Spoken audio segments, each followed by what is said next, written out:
Hey, good morning, everybody. I'm Leslie Draper, and welcome to Love Church. How are we doing today? Awesome. Awesome? Awesome? Wow and awesome. Oh, okay. I like it. I like wowsome. All right, let me find the live feed. So we're still having a little bit of internet issues here at my Lightworker Institute. So if you start having trouble watching the live feed, do know that I will upload it as soon as we're finished. So if you can't, if the video freezes or something like that happens, don't despair. We will upload it just as soon as we're done. I've been downloading it to my phone and then uploading like a really good copy after we're finished. So if you're having connection problems, do not worry. We will make sure that that you can actually see what we're doing. So welcome to a very cold Oklahoma morning. It is quite chilly here. We did not have this forecasted snowstorm, I'm very sad to say. I was really looking forward to a lot of snow. That did not happen. But it did get cold. And so that's enough, right? All right. So let's go ahead and start with our... I need like a bigger space, like 12 times the size of the space that I'm on. But let's go ahead and start with our prayer and our meditation. So let's just find that place within where you connect directly to Spirit. Just find that place where you feel unity, oneness, where you feel connection, where you feel loved, and where you feel safe. Take a couple of deep breaths. Benevolent and loving presence of God, we come before you now. Our hearts are heavy today with all of the trouble that is in this world. Every time we turn on the TV, we see threats of war, poverty, anger, accusations, trauma, misery, and fear.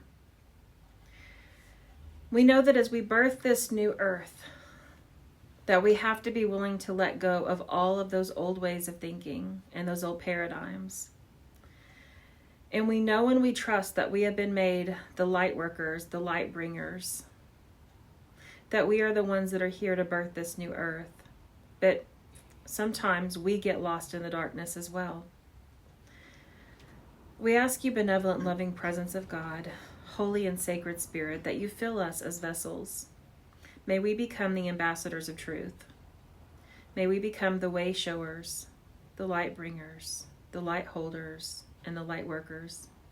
May we be the teachers, the healers, the writers, the painters, the singers, the sculptors, and the musicians that are here to create a beautiful new world. Fill our soul with inspiration and love. Fill our voice with strength and truth. And fill our hearts with the capacity to be an unending and unwavering light in the darkness. We ask all of these things in Christ's name. Amen. Amen. Amen.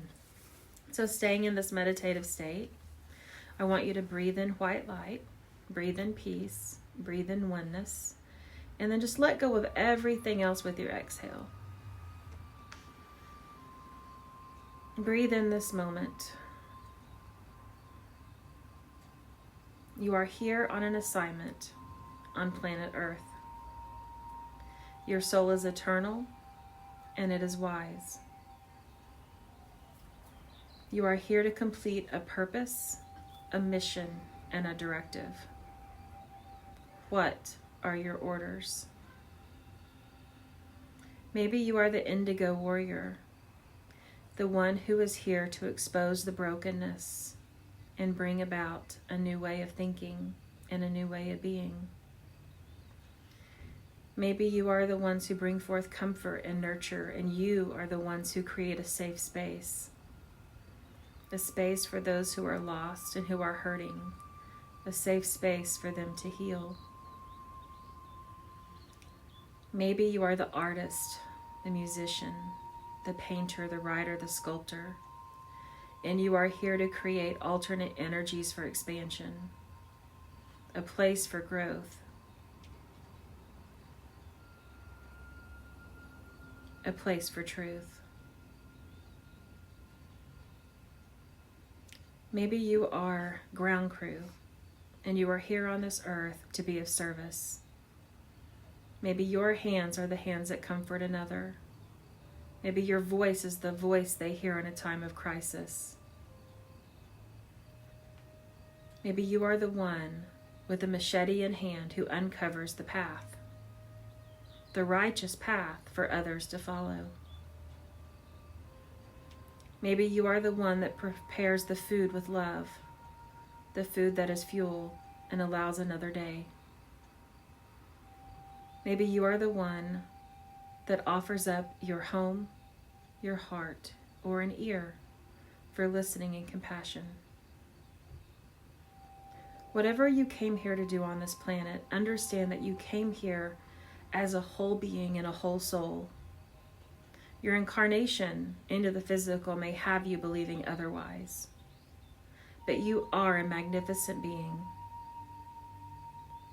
You are here to learn, to grow, to expand, to serve, to become, and to offer. With every breath that sustains you, you awaken more and more to your truth and step forward into the new day, the new light, as you create the new earth. And so it is. All right. Good morning. How are we feeling this morning? Pretty good. Pretty good? Nantucket chick mom. It's an old habit. Gotta die. So, and I do see we're having all kinds of streaming problems already. So again, the upload will be in its entirety later. Sorry about that, guys. I do pay to have internet here at Love Church and My Lightworker Institute. But the internet, evidently everyone around me took all the fast internet. So AT&T said, watch when your neighbors move out. And if they had fast internet, you can scoop it up. So I have the slowest internet one can have. I didn't know that internet was so finite, such limited capacity, but evidently it is. All right, so we're going to, I think we covered the statements of purpose and so forth with our meditation today, so we're not going to do a separate one. We're just going to include the ones that we did. Today's talk is on authenticity. And I love the way that Spirit speaks. I love the way the hand of God moves and things just happen, right? So I was trying to come up with what today's talk would be at Love Church. And lots of ideas are always in my mind, things that people bring to me, the problems that they're having, things that they're talking about. And usually one of those things just kind of keeps popping up in my head and percolating. And I was thinking about, I met with my Archbishop this week and we had lunch and he was talking about just some powerful spiritual attacks happening right now. And I was kind of leaning in that direction. And then authenticity just kept coming up and coming up and coming up. And maybe the perfect antidote to spiritual attacks is authenticity. So then I was out at Art Walk this weekend and I found this beautiful piece of art. And it was authenticity. And I was like, that's okay. There it is 3 times. It's authenticity today. So I saw a meme about 2 weeks ago that I loved, and it said, your authenticity will trigger those who wear masks. Yes. Yeah. Isn't that true? Mm-hmm. And I'm not saying masks are always a bad thing, because sometimes I think it's completely appropriate to wear a mask. If you are a medical doctor and you're in a trauma situation and you're trying to save this person's life and the truth is you are scared to death, I want you to wear a mask. I want you to wear a mask of confidence and reassurance that that you know what you're doing and you're going to save this person's life. Sometimes as I've helped with people transition as a minister, there have been times I've been really, really sad. And I know I can't hide sadness very well because I don't wear masks very well, but I sure tried. I sure tried to have my game face on, if you will, that this is a joyous rebirthing in the spirit and we're all going to celebrate this person's life, even though it was profoundly sad. Or if you're a first-time parent, the first time that your kid falls and gets really hurt and there's blood, if you panic, your child's going to go crazy because they're looking to you for how they should handle that they just fell and cut open their head or cut open their knee. So sometimes masks are a good thing. Sometimes masks can be of service. But what happens when your mask is hiding the real you? Not feelings in the moment, but the real you. Mm-hmm. And so there was a quote I read this morning that I liked, and I'm going to paraphrase it here, but authenticity is not being real. Authenticity is finding out what real is. And I love that. Mm-hmm. I absolutely love that. Because so many times we have this idea that who we are is, well, I'm real. When no, what you're doing is you're wearing a mask. How many of us, well, actually I'll just use a real example. So one of the things right now that's really popular for our middle schoolers is to play around with labels. Okay. And I've raised 3. I've done this. First time I was like researching and Googling like crazy. The next time I knew what I was doing. By the time the 3rd one came around, I'm like, I got this. It's old hat. Right. But they're playing with these labels. Well, I don't want to be identified as a girl anymore. I want to be non-binary, or I want to be gender fluid, or I want to be pansexual, or I want to be whatever the term is. And I think it's so important that we allow ourselves these freedoms of expressions. Okay. But what 2 of my kids discovered is that they went back to their original identification. Why? Because they wanted a mask. They wanted a way to figure out who they were. Now, had I been one of those moms that shut that down and went, I don't think so, I would have caused way more problems for my kids. But I was the mom that said, you have the right to explore who you are. I'm here to help. Right? And we have to give ourselves the right to do that. How many of us went through goth phase? Well, I never went through a goth phase. My mother would not even let me wear black mascara. Okay? I could wear brown mascara. My mom was like, you're not wearing that harsh stuff. So I'm a child of the 80s and 90s that never had a goth phase. Because I could wear blue or brown mascara. And absolutely no black eyeliner. Yeah, my mom hated that stuff. So I never got to have the goth phase, guys. But how many of us do? We have those phases. You have to go through the phases to figure out who you are. And that's what being authentic is. And it's one of those things where I remember I watched a movie when I was a kid. And oh gosh, I almost had her name. It was about one of the first female firefighters. And it starred Nancy Keaton was in it, from Joe from the Facts of Life. And I loved that movie. And for like a whole 3 months afterwards, I was going to be a female firefighter. I loved it. Then I discovered Legal Eagles. And then I was going to be a lawyer. That one stuck around for a long time, by the way. Oh, and then A Few Good Men. Boy, I could not wait to get Jack Nicholson on that stand and tell him I wanted the truth. Because authenticity is exploration. It's finding out who you are. And if you don't have the freedom to do that, then you can't live an authentic life. We have to have the right, really and truly, to kind of make an ass out of ourselves at times. Mm-hmm. We have to have the right to make mistakes. Mm-hmm. And by the way, none of this is what I wrote down. We have to have the right to explore and to figure things out and to make those mistakes. We have to have the right to get inspired, to figure out that was a really stupid idea, and then to get inspired again. And to go with it, roll with it, and figure out what's really going on. Right? So that's what authenticity is. It's exploration. It's figuring out who you really are, not what's real in the moment. Because I promise you, what's real in the moment changes moment by moment by moment. We all wear lots of hats. You know, you don't talk to your neighbor necessarily the way you talk to your little children. But does that mean you're fake? Right? If you use different wording. You know, I talk to my girlfriends way different than I talk to my clients. Unless my client is a girlfriend, and then she's going to get right in the face. And thank you very much. True story, by the way. So this journey to authenticity is one of exploration. And we have to have the right to do it without someone shutting us down. You know, too many times we'll be like, oh, well, that's stupid. You don't need to do that to someone else.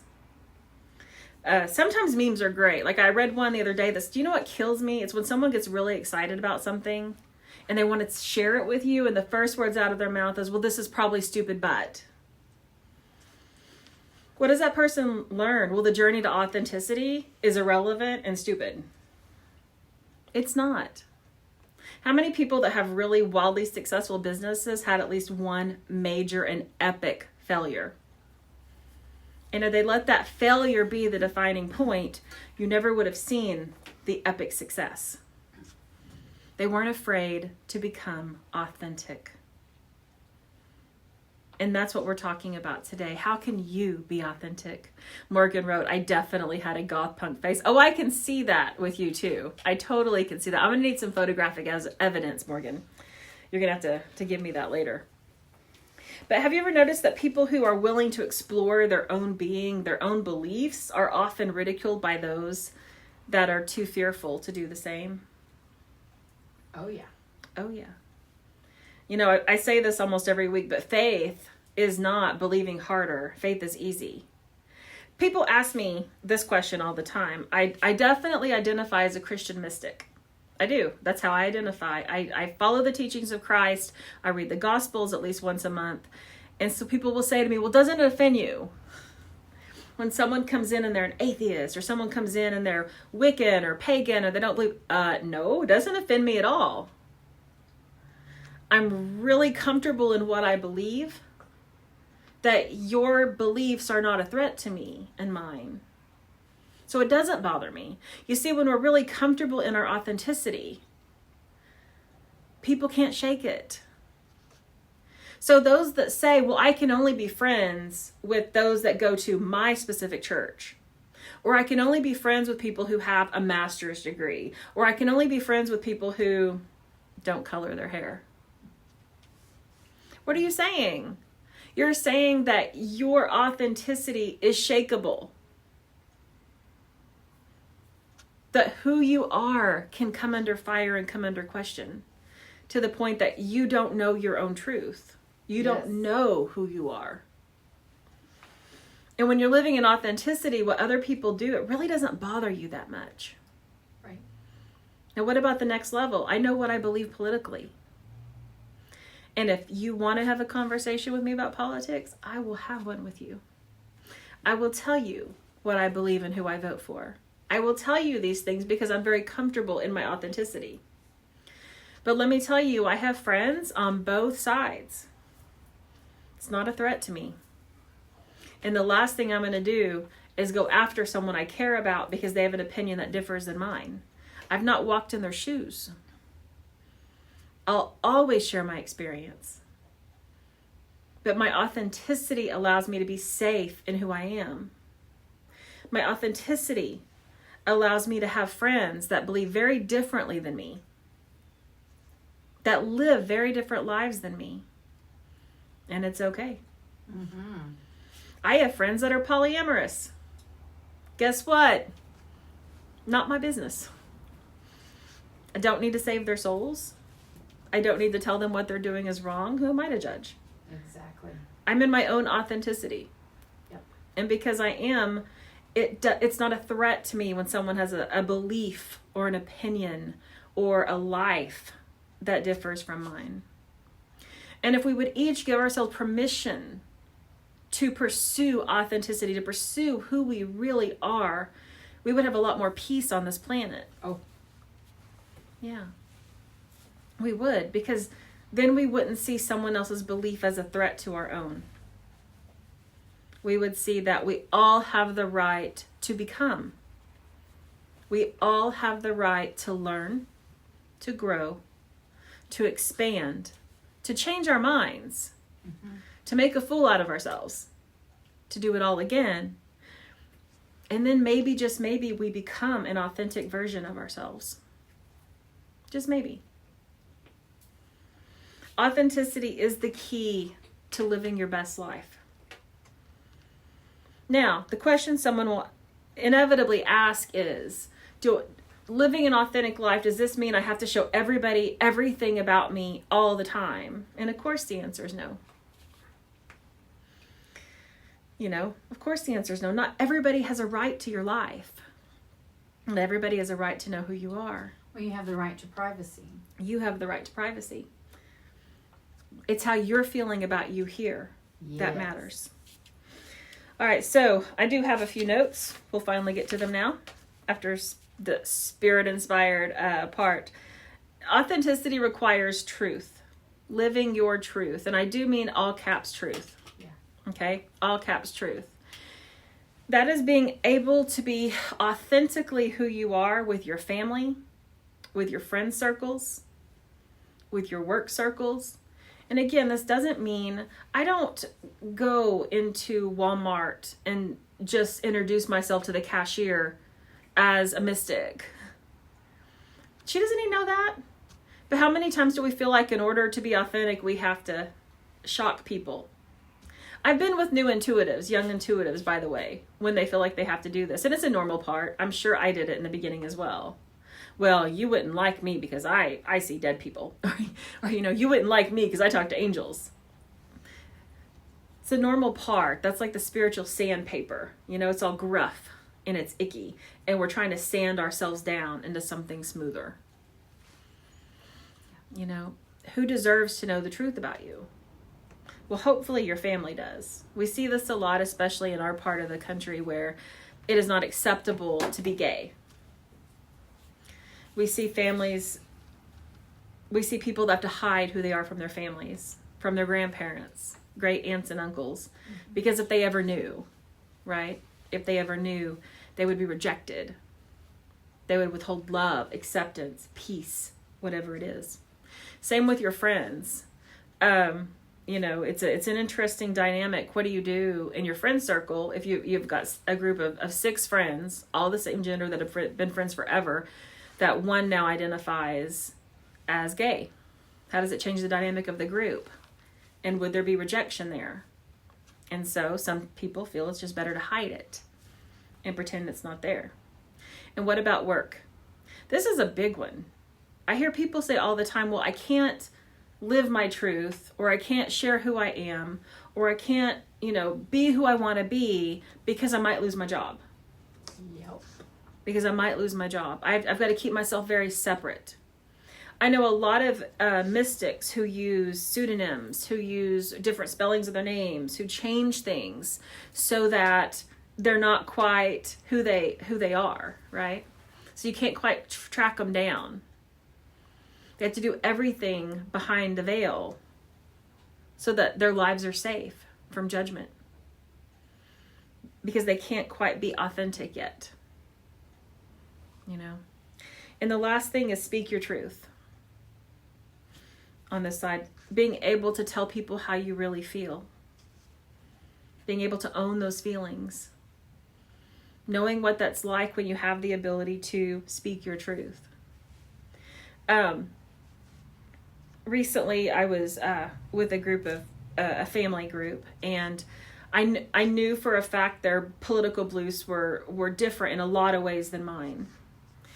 And healthcare came up in the conversation, and I had to make a split moment decision what I was going to do about this conversation. And of course, they were very anti-healthcare, very right side Republican, and I'm over here very more bleeding heart liberal. And at the point of the conversation, I just said, look, I don't have any answers. I don't know how to fix it. But the only thing I do know for certain is that nobody should die because they're poor and uninsured. And everyone at that table looked at me and said, absolutely, that's not what we're talking about when we're talking about where we don't like the healthcare system. We agree. No one should die because they don't have insurance. And it was a great reminder that a lot of times we're not as far apart as we think we are. We're not as far apart as we think we are. But until we're willing to speak our truth and have the conversation, how do you know? And by the way, this family, I love them dearly, and we agree on a lot of things. But healthcare was one. We were on totally opposite sides until I brought up that point and spoke my truth, and then we were the same. Mm-hmm. and then we were the same. Living your most authentic life includes boundaries. How many of us have a difficult time saying no? I know you can't see, but almost everyone here raised their hand, just so you know. It's hard to say no sometimes. You know, sometimes we're always judging whose needs are more important. If your girlfriend calls you, she's had a horrible day, you've had a difficult day, but she sounds way worse and she really needs to vent, you know, so are you going to give her 20 minutes to vent, or are you going to say, I've had a bad day too? There's no right answer. There's no right answer. It's which thing brings about the most balance. But what happens when it is, you know, you're expected to give up a Saturday to help someone that isn't, you don't get anything out of the relationship. Let's say that you're asked to go help a friend of a friend move, and you had plans for that Saturday. Can you speak your truth and say, I already have plans, I can't go help so-and-so move? And what happens when it gets even more so? Can you come to this family gathering where, you know, it's going to be uncomfortable and there's going to be drama. It's going to be unhealthy. It's going to be toxic. It's going to be enabling. Old patterns of abuse. Old patterns of dysfunction. Can you say no? Can you cut that cord, cut that tie, and let them go? Your most authentic life will ask yourself that question. If I'm authentic and I'm in the process of becoming who I'm supposed to be, and I'm becoming, is the person I'm becoming going to be someone who allows and perpetuates these old cycles of abuse and dysfunction? My authentic self, does my authentic self allow toxic people in my life? Or does my authentic self hold a boundary and say no? The other thing we see is a lot of people are empaths. They're empathic. Your authentic self has to know what is mine and what is yours, and what stays with you and what comes with me. Right? And so that's another big question. What are we going to do about that? One of the questions I ask myself often, especially if I've had a really long day interacting with a lot of people, is this mine? Is it mine? Is it mine? Is this mine to deal with, mine to process, mine to heal, mine to release? Or is this something I've taken on from someone else? Big questions, right? Your authenticity will guide you. Remember, authenticity isn't just truth. It is who you are becoming, who you want to be, your highest version of yourself. What does that person have to do about boundaries? And once we've held a boundary, the next thing we have to do is the inner work about letting go. Letting go. You know, I love that we're really starting as a society to honor children as people, right? And you're like, what? No, we used to dismiss children's feelings all the time. How many people out there were spanked, and then when you cried, you were told, I'll give you something to cry about? Or, you know, I love that you have the 2-year-old who's having a meltdown in a grocery store, and everybody's like, God control that kid, spank that kid. No, that little brain that is only 2 years old is melting down. What they need is a moment to reset, not punishment for something they can't control. Yes. Children's feelings matter. And I love that we're finally getting there. And then we're no longer just dismissing them as our accessory to our life. Nuisances. Right. That's absolutely right. And so as we look at this, we have to be willing to know what we want to let go of. And these children replay what we say to them for their whole lives. The first voice they hear is mom or dad, and that becomes their inner voice, sometimes for their entire lives. So are you telling your child that they're amazing, that they're special, that you love them, that they're beautiful, that they're smart, that they're intelligent, they're articulate? Or are you telling them that they're lazy and that they're messy and they don't ever do anything right. They don't do their schoolwork. They don't pick up their rooms. They don't pick things. Because that's the voice they will hear in those quiet moments. Yep. Is your voice and what you tell them. And then what does that become? Their voice as adults. Yep. So whether or not they feel good at their job, qualified to apply for that promotion, worthy of a partner who loves them and respects them and worships them and wants to create a magnificent life with them, or someone who tolerates them because you got to get married and you got to have kids. What do we need to let go of as we approach authenticity? Sometimes it is that parent's voice.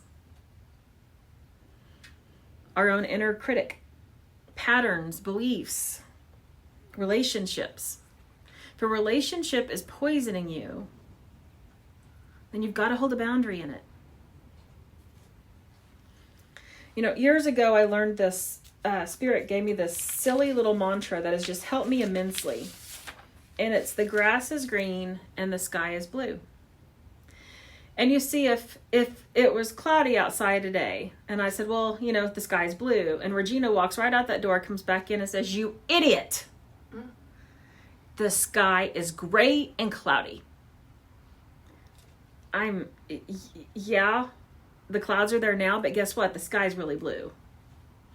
I'm not going to get upset fighting over the color of the sky, because that's silly.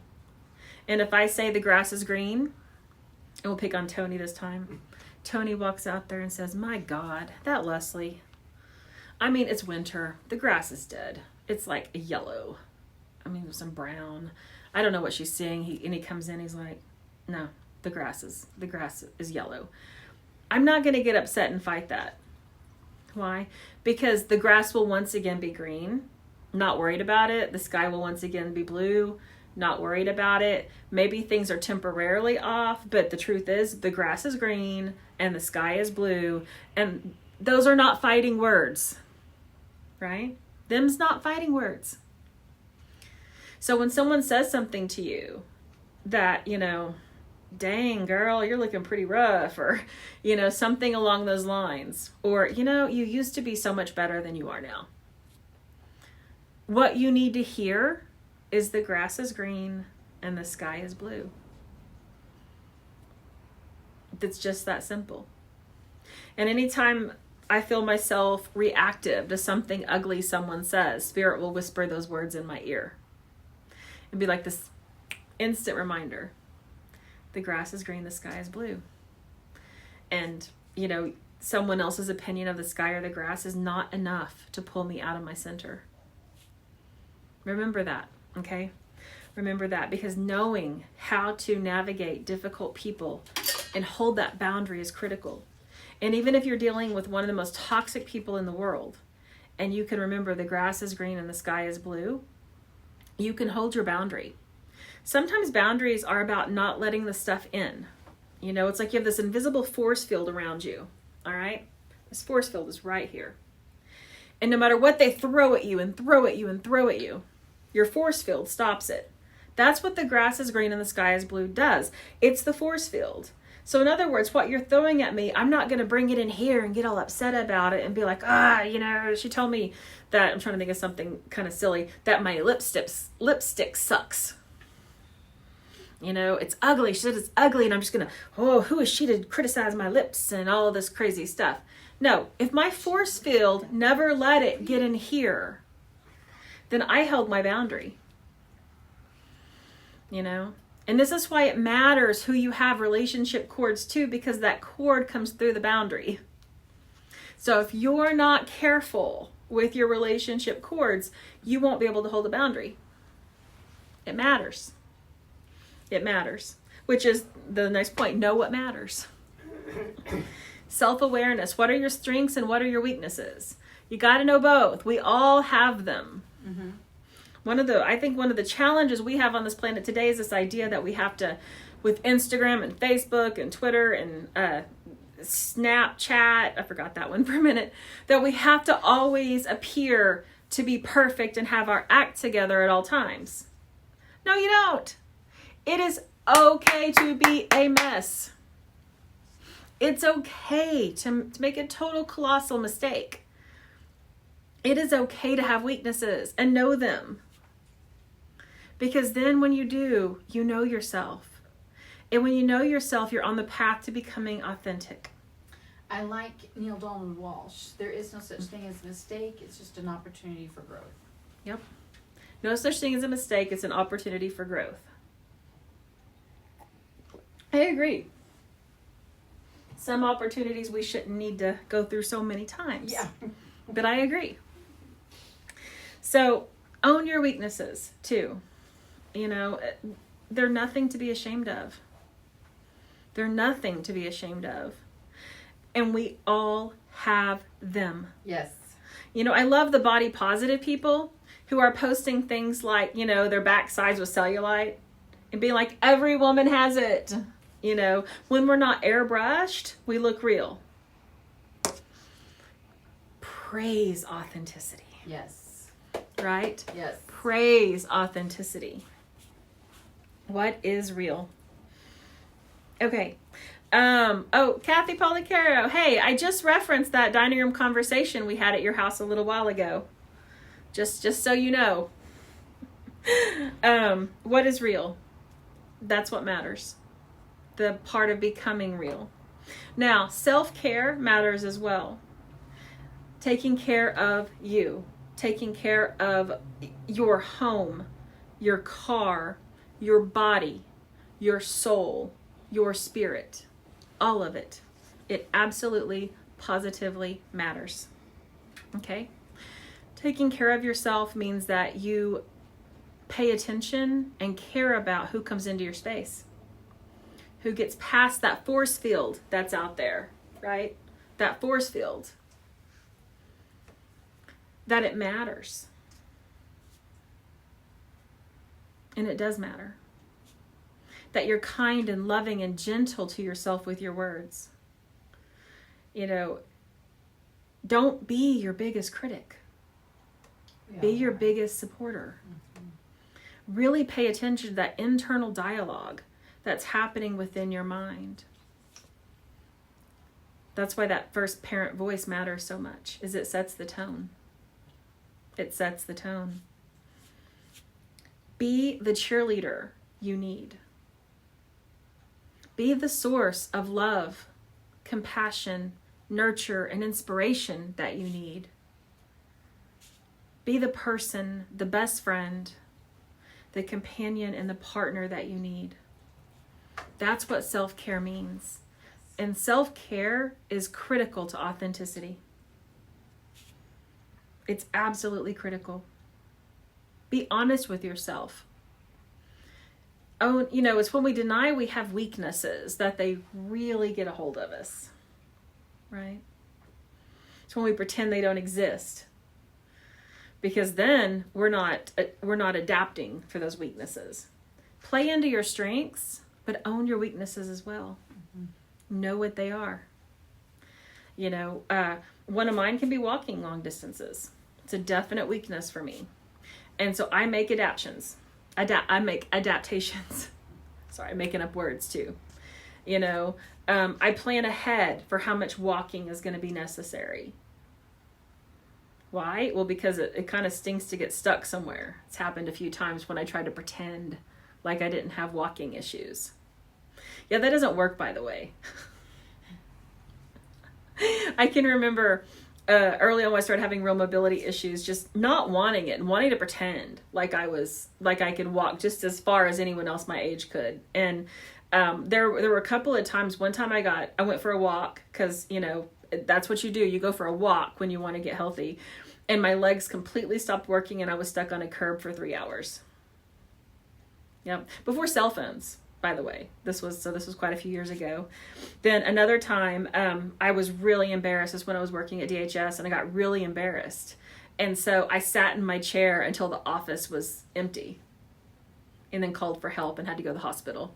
But I didn't want to do it when anyone could see, because I was pretending like my weakness wasn't there.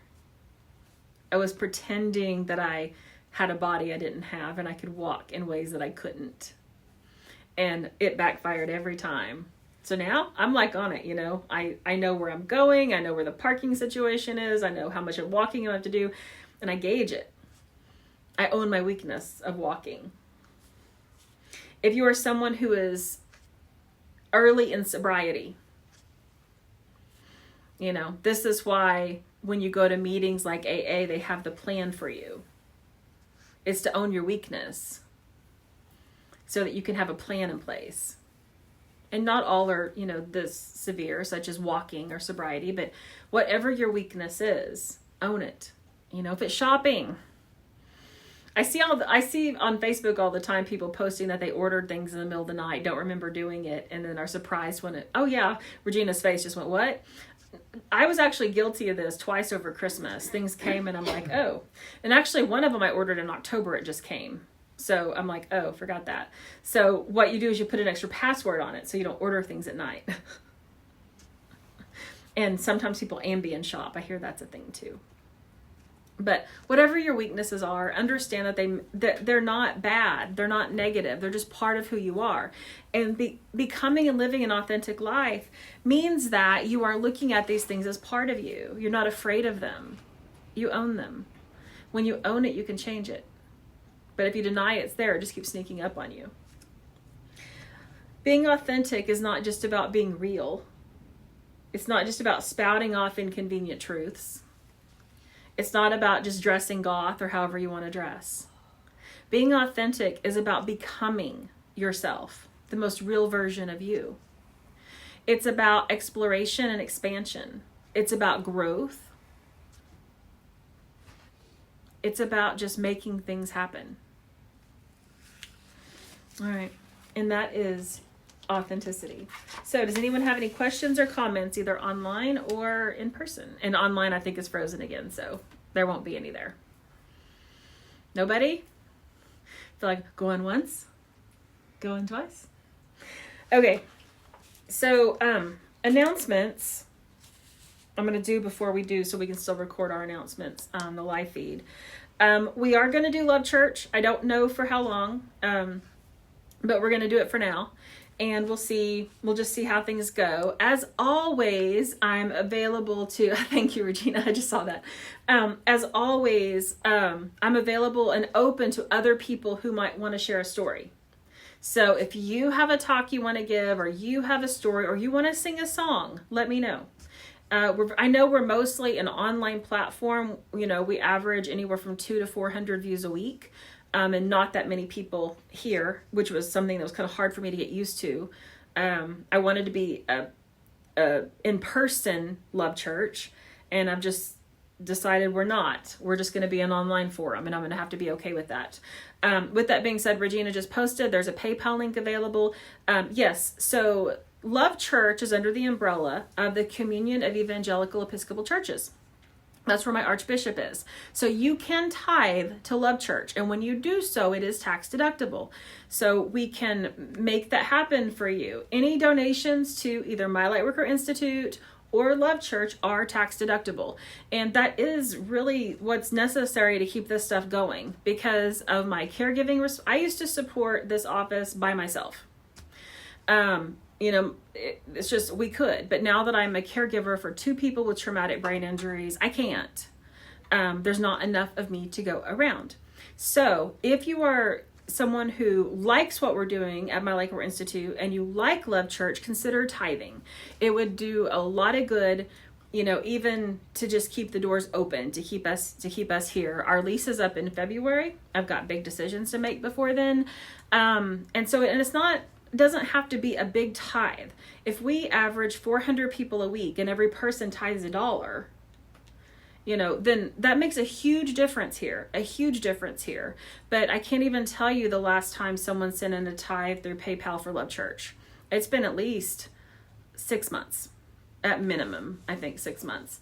So, you know, and again, no one ever has to pay to go to church. Please do not think that. If you cannot afford to tithe $1, don't worry about it. It is not that at all. But I do have decisions to make by February. And if this does mean something, you consider sending a donation so that we can keep the doors open here. Okay? All right. Any other announcements? You got anything? Do you want to come up and talk about authentic connections? I can. Okay. And I'm going to turn this over to Regina real quick. Good morning, Love Church Nation. So glad to see everybody joining us via online.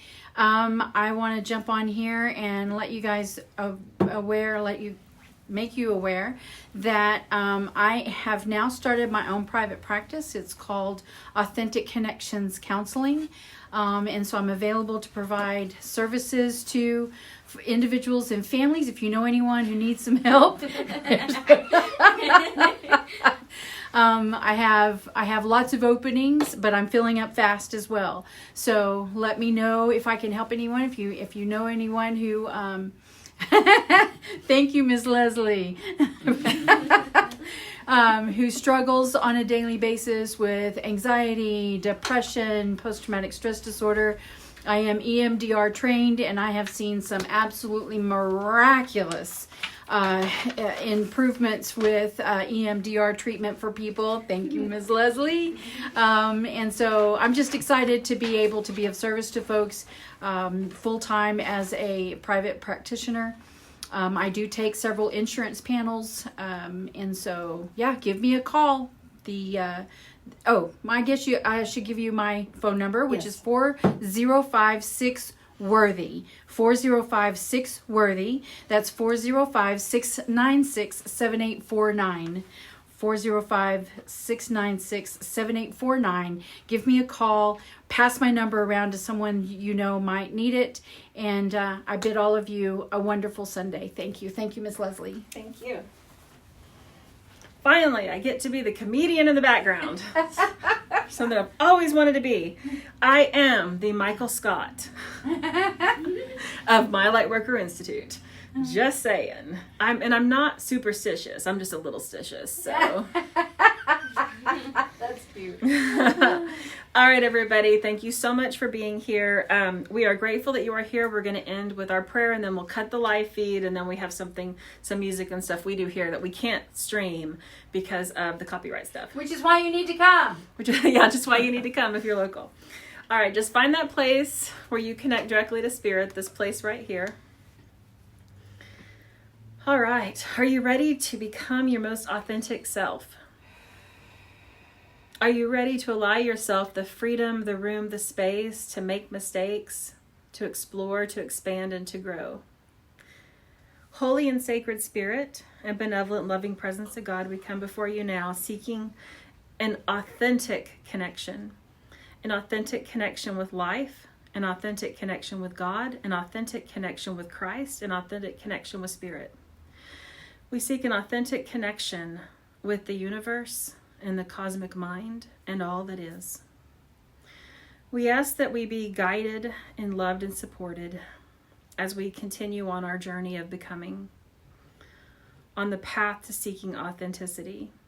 We ask that you give us whatever resources are necessary, and please help us turn away from the soul-sucking, soul-destroying negativity that seeks to bombard our lives at every single turn. Help us turn off the news. Turn away from the articles of chaos and death and war. Help us become beings of light, ambassadors of truth, vessels for healing and inspiration. Help us become our most authentic self as we move forward this day and every day. And in Christ's name we pray, amen. Amen. See you soon.